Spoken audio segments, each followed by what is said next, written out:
the brain doesn't discriminate as much as we might think between what we imagine and what's real. So we're already reacting to our imagined scenarios psychologically, physiologically. And so if you go through every day imagining the worst that could happen or worrying about what could go wrong, your brain is sort of treating it as though those things are already happening.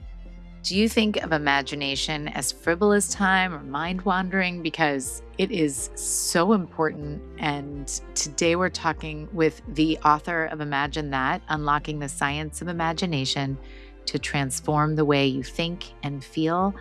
This is with the director of the Center for Human Imagination at the University of California, San Diego. And she talks about her original research on the science of imagination, how to grow it, how to keep growing it because we need it through adulthood, and how to better engage with our kids through imagination.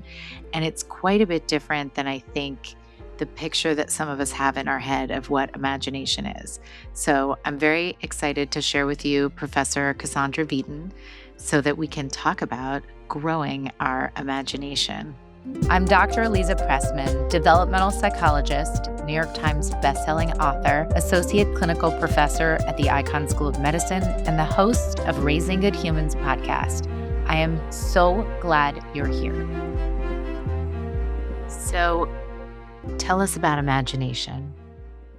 Well, I have become captivated by the topic of imagination, and I really think it started in childhood. And, when we were growing up, I just loved that kind of pretend play. And then as I got older, I was very interested in science fiction and movies like E.T. and Close Encounters and things like that. So I had that fascination from early on. And then I went into the field of psychology because I really wanted to help people. And now, 30 years later, I'm coming back to, one thing that really does help people is training their imaginations because it's something that can tend to get a little bit flattened over time. We're really into it with kids to cultivate their imagination often. But as we grow older and as our teenagers become teenagers, we say, oh, now you got to get serious, and we train it out of ourselves. So psychologically, there are ways that imagination helps us. Physically, there are ways that imagination helps us. And interestingly, we don't really continue to train kids in imagination as time goes on. Well, so let's start with kids, like the developmental trajectory of imagination, because it is true that in early childhood, like I think even any parent of young children or parent remembering young children, they light up when we engage in imaginative play and pretend play. And then, I have had many parents come to me and say, I don't even know how to do that anymore. Like, Mm. I don't know how to engage in this imaginative play with my littles. And I think that's one thing I've noticed, which makes sense. It's a muscle that doesn't get Right. exercised much, but it's interesting because it's so helpful and beneficial to young children. I wonder in the mind of a parent, like how can they grow that muscle to help support that skill in their kids and kind of get like a double benefit?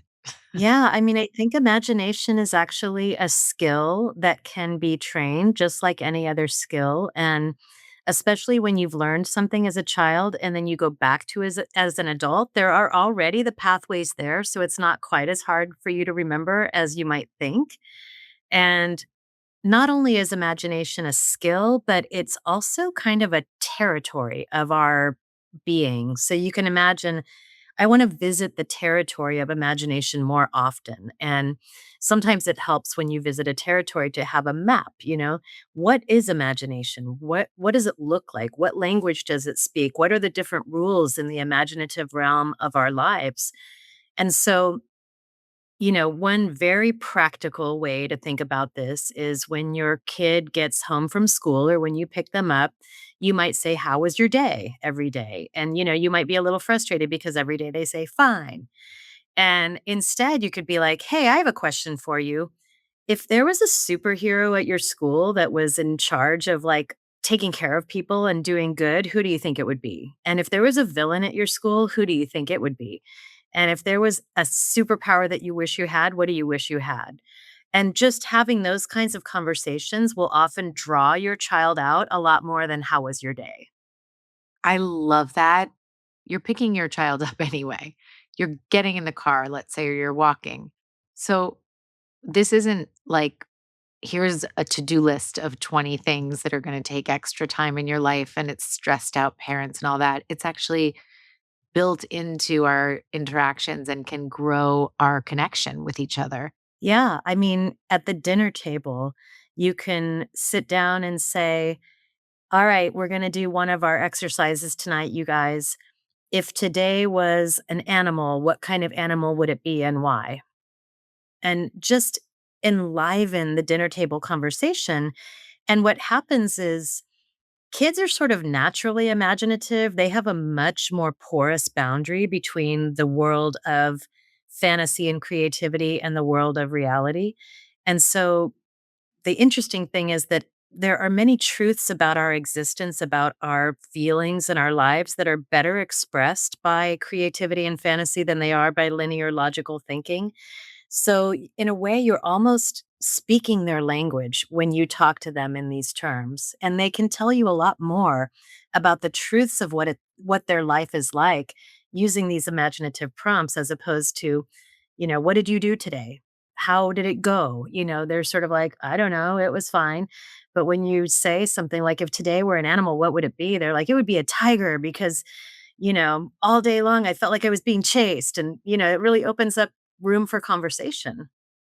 Just going back for a second, can you just define what imagination is? I know it feels obvious, but I think it might not be. I don't think it is. And in fact, even among scientists who study imagination, which are not that many, there are long conversations about what imagination is and what it isn't. But one of the things our team did at the Arthur C. Clarke Center for Human Imagination at UC San Diego, where I direct the science programs, we took all of the published literature on imagination that we could find and we reviewed it all and kind of synthesized it into not only a definition of imagination, but also different types of imagination. The definition we came up with was imagination is the mind's ability to simulate reality and also to transcend it. And that's just a great definition because we all know what we mean when we say simulate reality. Like right now, imagine the house you live in. So you're simulating. You're saying, I'm just Mhm. building an image of my house in my mind. Maybe you can even go inside and look at the rooms and where they are. For most people, it's going to be a little fuzzy. It's not going to be like a picture of your house, but you get the general gist of where everything is in your house. And then going beyond it is okay, now imagine a spaceship landing in your front lawn. And all of us can pretty much imagine that too, even though it's completely not real. It's nothing we've ever seen, but we can imagine for us what that might look like. So, to simulate reality is obviously a huge evolutionary advantage. Until imagination came online in people's brains, it was very hard for whoever we were back then, the little fuzzy creatures we were, to predict something or to say, I wonder what's around that corner. I bet it's this. Or maybe I shouldn't get in that stream because it's going really fast and it could carry me down. They just couldn't imagine it. Once we started to be able to simulate, we had a lot more tools.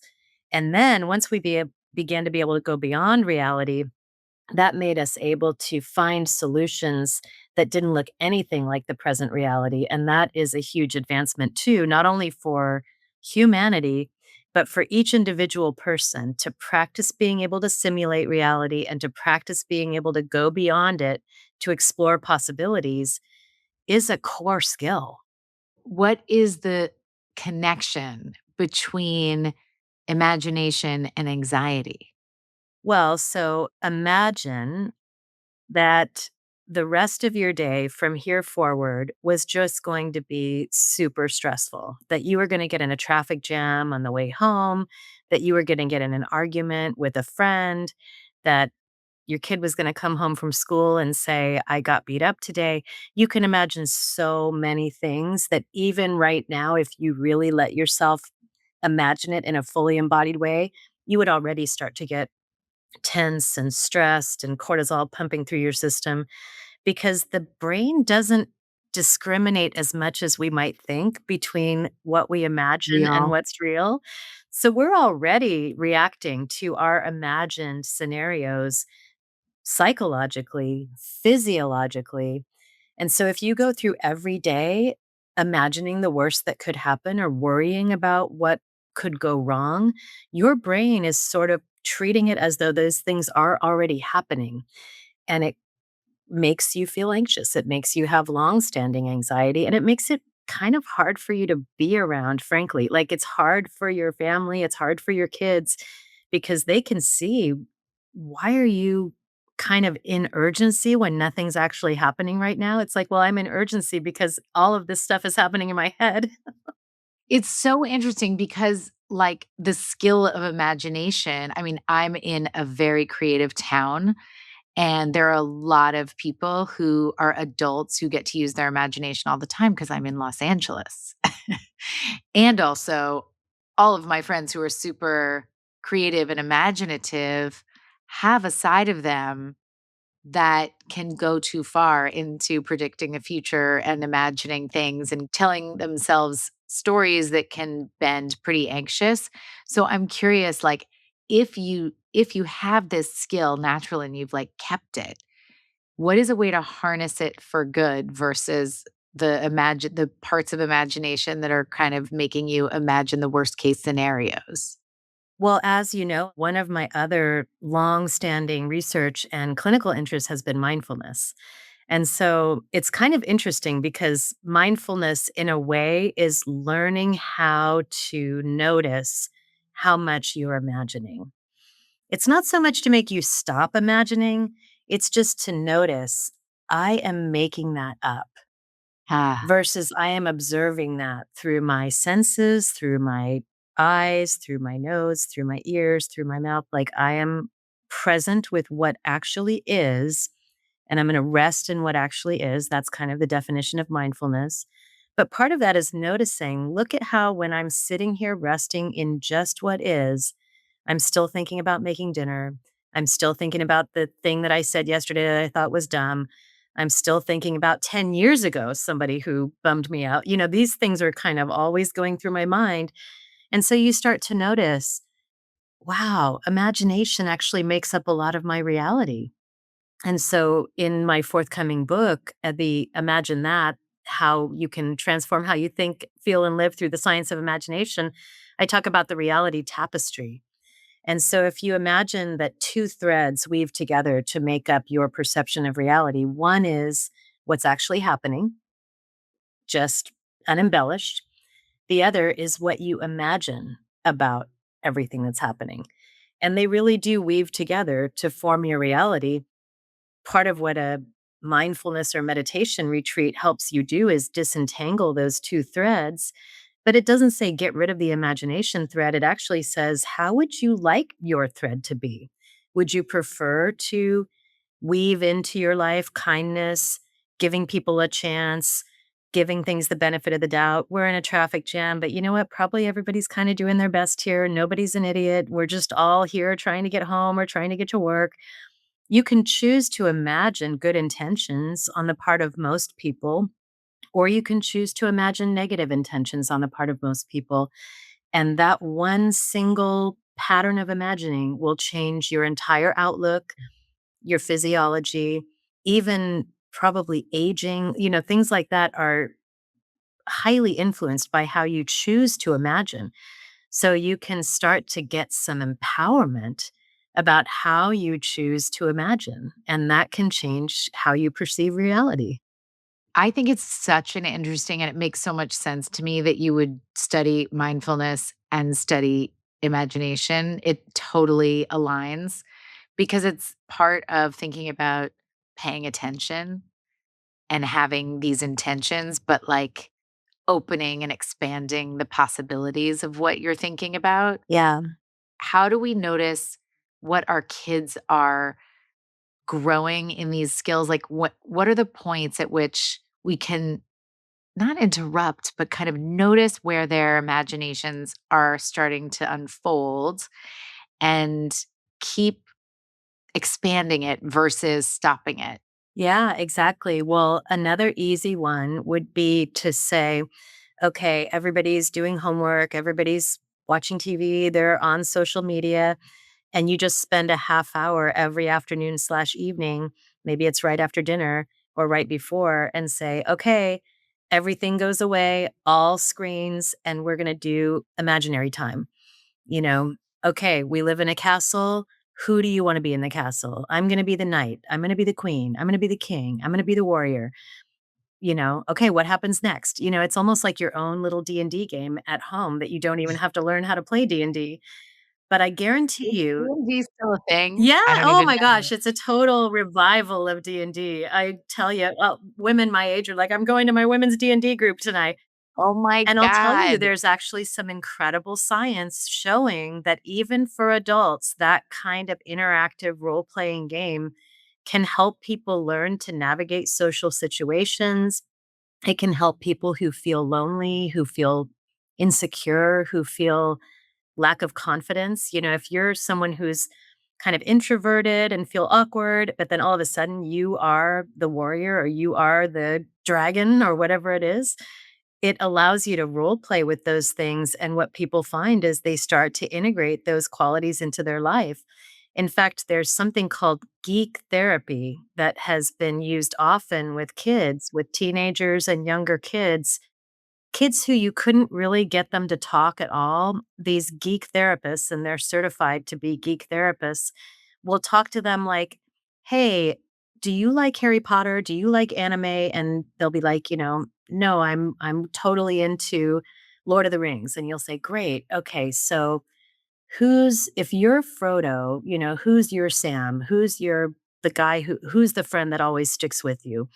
And who would you say is the wizard in your life? And who would you like?" They just start going into it with them. And all of a sudden, the kids are talking and talking and talking about all the problems in their lives and all the issues because they went in through that doorway, That is so cool because parents can do that. right? Anybody can do that, and I've never heard of geek therapy. That's wild.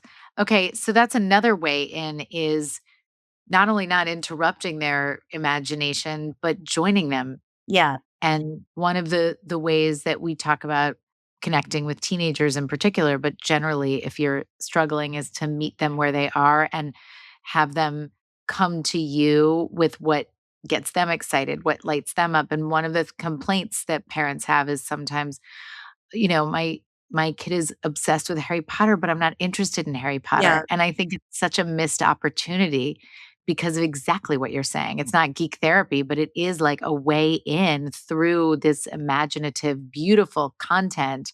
If you could just find a way to connect with it. Yeah. And if you can just use like genuine curiosity. Sometimes as a parent, you're like, "Oh my god, please stop talking about this. I don't wanna hear any more about this." But, if you can switch that mindset and just be like, "Tell me more. What does that character do? What are they into? Why are they like that? How does that work?" Because you're not actually asking them about the world, you're asking them about their minds. They're trying to tell you something about their experience and their minds by the things that they get into this fandom around, and then I wanna say it's not only fantasy. You can do simple thought experiments like, let's say your kid knocked down someone at school and they come home and they were like, "I had to. He was yelling at my friend. He was bullying my friend." Instead of punishing them or instead of like drawing consequences, you could be like, "All right, I need you to write 3 other possibilities that you could have done in that moment. What are I love 3 that. possibilities you could have done in that moment other than that?" And at first, they'll say, "There was no other possibility, nothing. It was either take it or knock them down." And it's like, "No, I want you even come up with any 3 other possibilities." That's so much better than, "Hey, you're in a timeout," or "You don't get your phone this afternoon." It's like, soon as you give me those written 3 possibilities that were different than that, then that's what I needed from you. So you're actually giving them real possibilities that they could have, and they have to stretch their mind as they think about that. I love, love that. Okay, so what about video games? Let's say, like, where does imagination, and I think this is one that's harder for me because my kids were not into video games, so I did not have that challenge, but the kids who are, parents are like, I don't even understand this world. And I think video games are bad. So and it's screen time. And they get really, it's fraught. And I wonder if there's a way to incorporate imagination and supporting imagination, even if it's with that kind of Yeah, content. absolutely. I mean, there's a debate in the literature right now. I mean, the preponderance of the evidence shows that the more screen time there is, the less well kids score on multiple outcomes, health, social capacity, imagination, creativity, all this stuff. However, on the other hand, there is some minority of data that show that even social media or phone use can be a form of extended mind wandering and extended imagination. I mean, back to my childhood, it was like, I'm not going to be able to find this out until we go to the library on Friday. Like, you had to wait to find stuff out. It's hard for kids of today to imagine that you couldn't just turn to your phone and find out anything.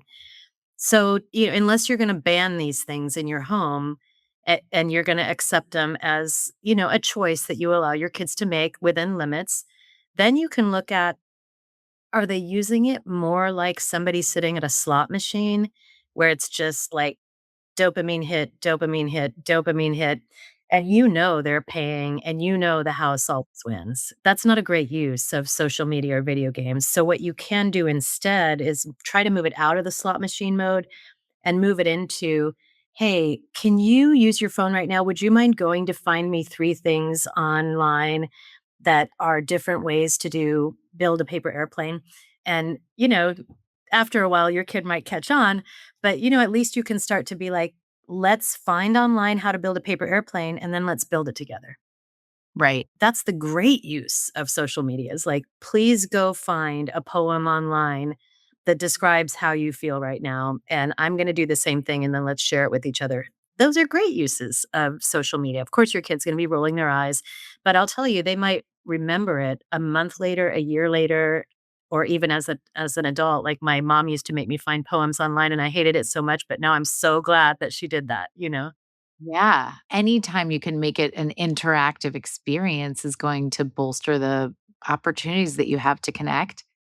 And it does exist. So I do like the conversation of, okay, there's a difference between slot machine use and really engaging together, which then turns into a memory. Yeah. I also don't mind eye rolls because I feel like, I mean, I don't like getting Right. eye rolls, but I think our kids are gonna eye roll, Yeah. and then they're still gonna remember. It still was something that, you know so I don't mind that. I like to sometimes pretend I didn't see the eye roll Yeah. because I don't wanna have to react to it. Yeah. Yeah. Well, and it really ends up being your own mindfulness and self-regulation as a parent.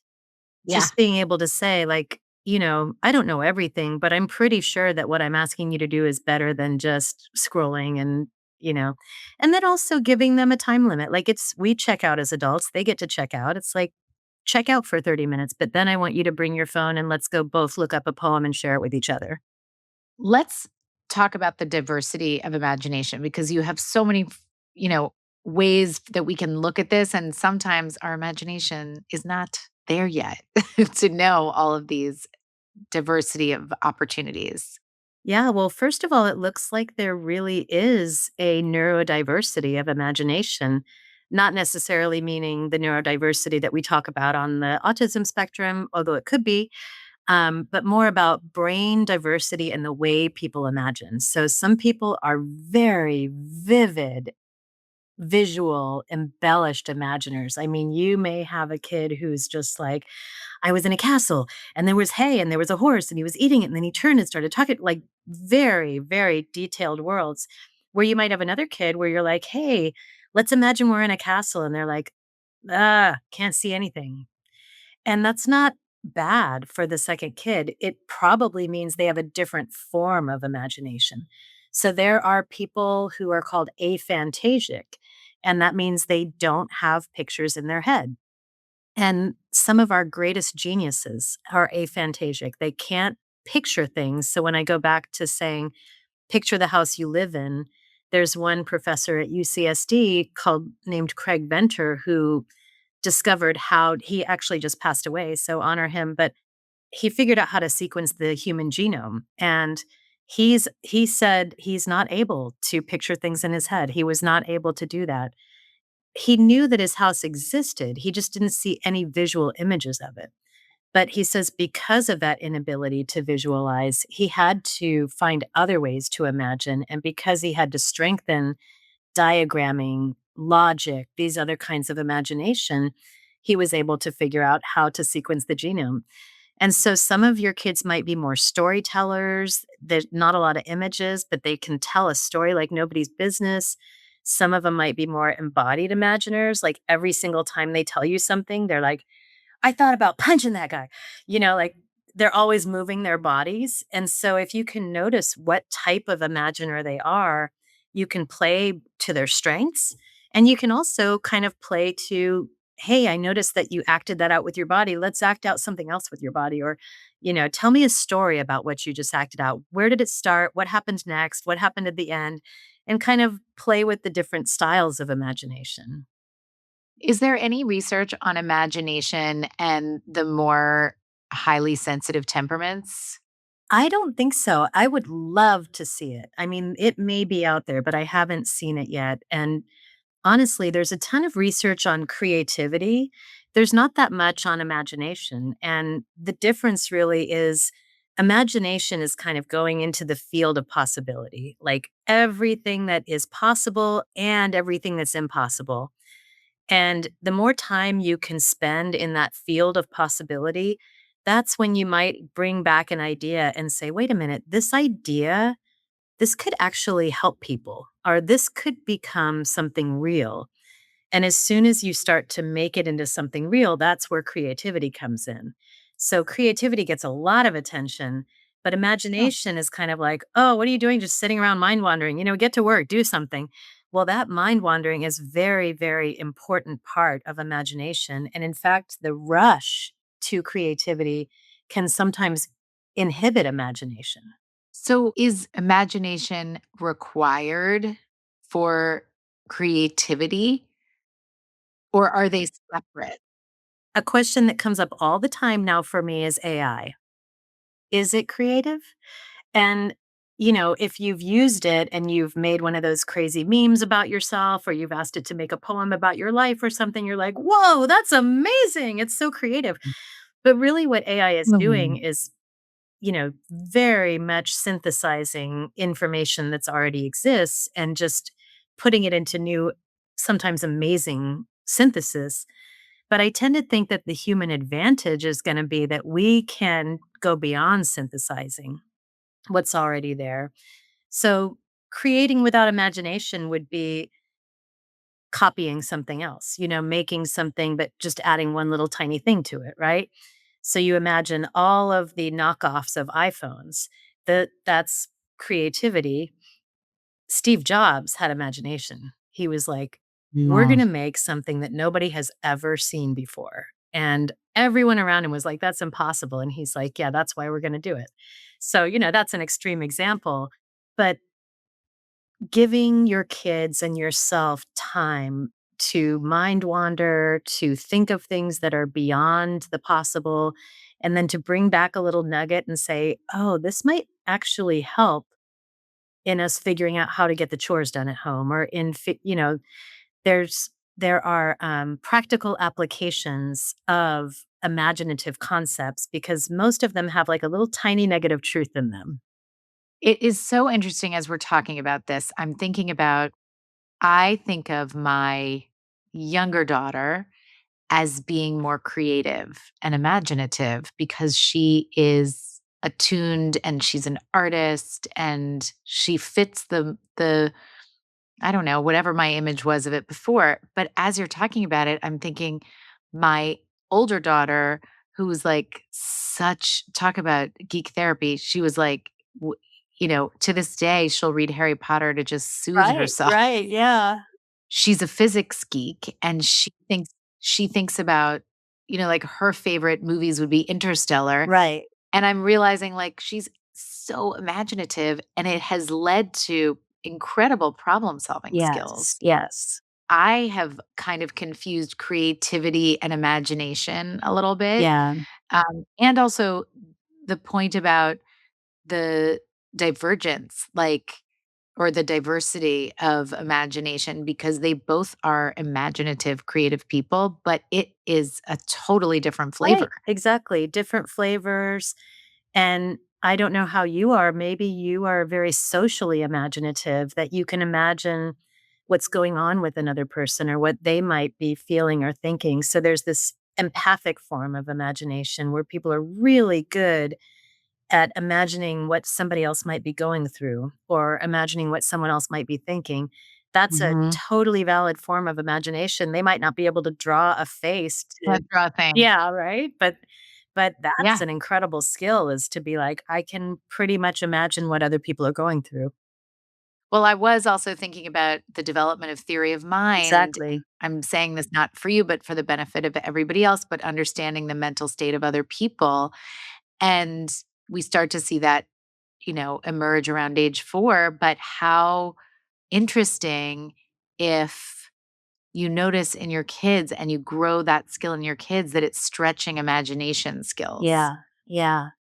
Are there barriers to imagination, developmental barriers, or divergent brain barriers? Like, or are we sort of, do we need to be more imaginative about how the brain works? Yeah. I mean, I think there are really a few ways to cultivate imagination in your household or in yourself. One is just to notice it as a fundamental feature of cognition, an important feature of cognition. It's not just for Disney and, stories and stuff like that. It's actually a fundamental way that we all think. Memory uses imagination, planning uses imagination, empathy uses imagination, solution, decision making, all of it. The second is to create the conditions within yourself that make it more likely for your imagination to want to come through. And not surprisingly, those are feelings of spaciousness, of giving yourself more free time, unscheduled time, being in nature, all of the obvious things. But it also can even just be in your environment, like in your room, have more whimsical things in your house, paint the walls different colors, make a more external inviting place for imagination to run free. Show your kids that you value it, that you value their imaginations, that it's not frivolous. Tell me more about that story you were just telling. Is there really a teddy bear in the back room? Who is he? What's his name? What's he doing? Like, just go for it. And you're going to be surprised at how many truths you learn about your kids through those explorations. Well, I feel like it's just reminding me of households where we get so, like, stuck on everything having order, which for some people, like my sister, needs a lot of order in order for her to be able to think with her imagination, she Yeah. says. Otherwise, she's too distracted. And I don't even notice if there's, like, I just don't notice things. They Yeah. don't get in my space. I guess I maybe don't, just like the visual world doesn't bother me in Yeah. the same way, or it doesn't crowd me in the same way as it does for her. And I find it so interesting because if you looked at her space, like her office, for example, you would think there is no imagination happening Right. here. It's so stark. But I think it's actually, she has an enormous capacity for imagination, and it is too overwhelmed by the visual Yeah. stuff. So she has to set up, to your point, like the conditions for her particular brain Yeah. and body in order for her to have that capacity. And I probably would be the exact opposite. Like when you were describing giving color and texture to your environment, I'm thinking, oh yeah, I don't even notice, but like that does help light me up. Mm. And so really recognizing what the conditions are uniquely for us to support that and for our kids is such a helpful reminder. Yeah, absolutely. So it's valuing imagination as something that is important and a skill that you can train in a territory that you can spend more time in for and it's valuable.